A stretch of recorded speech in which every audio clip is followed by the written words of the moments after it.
Most people are just starting their day at 9 a.m. on a Friday. Here we go. You guys, rescue, respond to... But the EMTs at Linden Rescue, well, they've already saved someone's life and are just sitting down for eggs and bacon. We have to be everywhere all the time is the best way I can describe it. We are so important because we can be. Typical days are hard to come by around here. However, there are routine chores, such as checking the ambulances and in-house trainings. All the while, the crew becomes incredibly close. We like to get together and do a lot of stuff together. This is a big family, so we try to do a lot of things together. People are very kind, and they don't care if it's our turn or not, and they're just like, go. It takes a certain kind of person to do this job, but it's the rewards that make all the difference. To be able to talk to a person that you know when you got there that they were dead, and be able to bring them back and talk to them, it's pretty intense.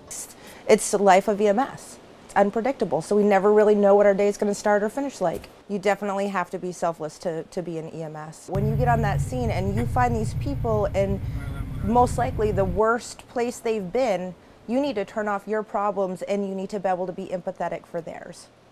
Of course, the EMTs here recognize what their service means to the local area. I don't even know how to describe how purposeful and meaningful this department is for this area. And on a personal level, why do they keep coming back?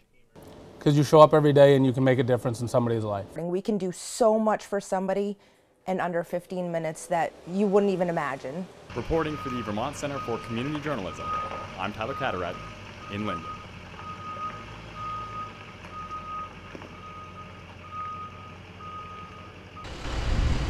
It broke out around 10 a.m. Heavy smoke coming from the building, obviously. Crews called to this house on Guildhall Hill Road in Lunenburg.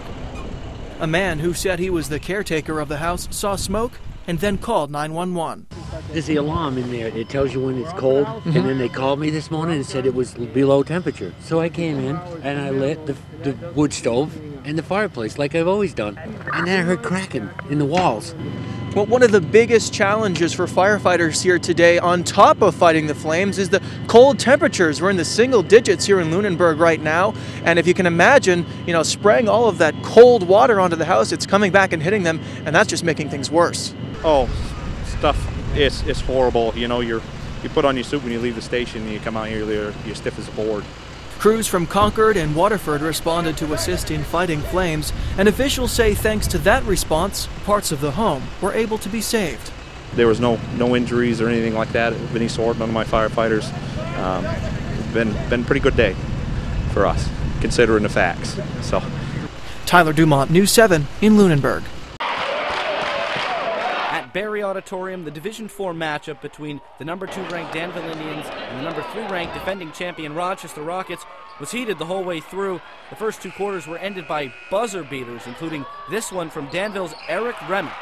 It was Danville's defense that was faced with the daunting task of stopping Rochester's senior leading scorer, Paven Parrish, who put up 45 points and broke the all-time state record for most points scored in Vermont high school basketball.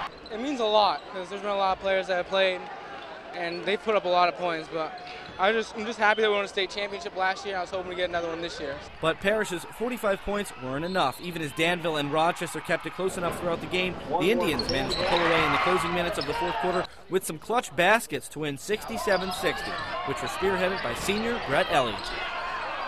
Exactly what we wanted to.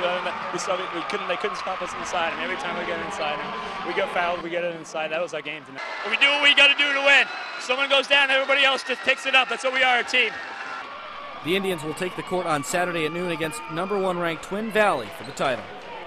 And in Division II, the number 2 Linden Institute Vikings squared off against Woodstock in a matchup that hadn't happened yet this season. Early on, the three-pointers rained down from senior guards James Schufelt and Mason Lance as they combined for all 6 of Linden's shots from outside the arc. If I'm open, I'm taking a shot, and I'm always thinking it's going in. Hopefully my teammates keep passing to me even when I'm missing, so they have pretty good confidence in all of us. So. The Vikings had a 13-point lead by the half, and they never looked back. Final score was 61-43, and the Vikings are going to be taking on the #1 ranked U32 for the Division II championship. I think we're two evenly matched teams. You know, they've got some really good players. They got two awesome players, and they know how to play team basketball. They play defense like we do. They're a tough, hard-nosed team like us. So, I expect it to come down on maybe the last possession between us. That final will be getting started at 3:45 on Saturday at the Barry Auditorium. Dan Weiner, News 7, Barry. Well, I got a call quite early in the morning from Hugh Westcott, our Public Works Director. The leak was discovered early this morning before 4 a.m. by plow drivers. The morning frost caused leaks to form in odd places along Concord Avenue, delaying the discovery of the root of the leak. Now, it's always hard to tell where a break is this time of year because a lot of the soil is broken, so water can be in a broken pipe here, but if there's frost on top of it, that water is going to go the course of least resistance. Now, the root of the leak was found here on the corner of Harrison Avenue and Concord Avenue. Now, St. Johnsbury public workers have drilled a hole, and then they vacuumed the water out, and they've actually just removed the pipe from the scene here. Water was shut off east of the Passumpsic River shortly before 10 a.m. before town workers drilled a 5-foot deep hole into Concord Avenue. A VATCON was then brought in to drain water from the hole, exposing a 3-foot split in the underground pipe. Workers then had to wait for pipes around town to drain. This time of year, water pipes start breaking, and it's a tough time of year to find them, and it's a tough and cold job to repair them. As of noon, a temporary boil water notice was issued in the town. Corlin Hanley, News 7, St. Johnsbury. Check that out. Oh, that's cool. Isn't that cool? I was expecting a really timid 13 kid. He took a while to warm up to him. I like this game we're playing. I mean, here's this guy that he doesn't know, and let me keep him like guard up. Oh, really shy at first. But then I found out he liked basketball, and I like basketball, so. He's since considerably let it down, but it's been 4 years, too. Just fell in love with him, I guess. You gotta promise me you won't whack anybody over the head with it. Oh. At least not at school. I've never missed, ever missed a week. So much that you can get out of it and so little that you put into it. Every year I ask him if he's going to fire me. He says, no, we'll take you back next year. If they know that you're going to be there for them every single week, regardless of circumstance, that means a lot. A lot of people don't really understand what mentoring is, They think, oh, you're going to go help some kid with their homework, or, you're going to be a parent. No. Just going to go hang out and have fun. This isn't rocket science. It's an hour of your time, and you can make a big impact on a kid's life. Give some time.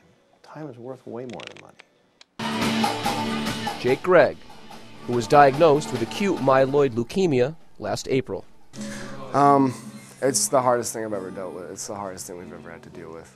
Getting set back is never easy to deal with, especially when things look promising.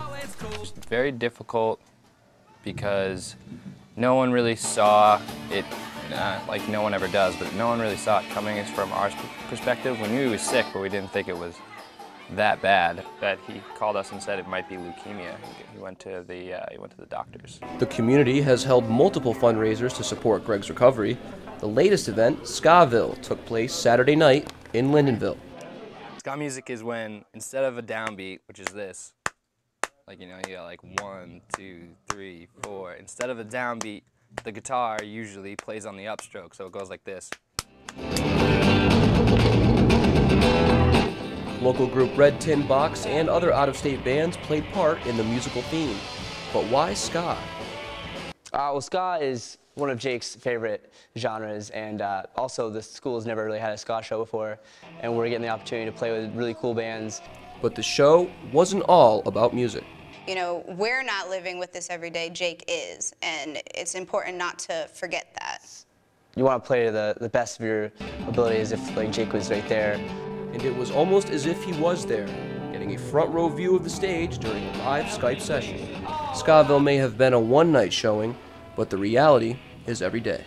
I think it's extremely important to keep raising money for Jake because it is an ongoing battle and he hasn't survived it yet. He's still battling it every single day. Thank you all for coming out and supporting Jake. John Kazar, News 7, Lindenville.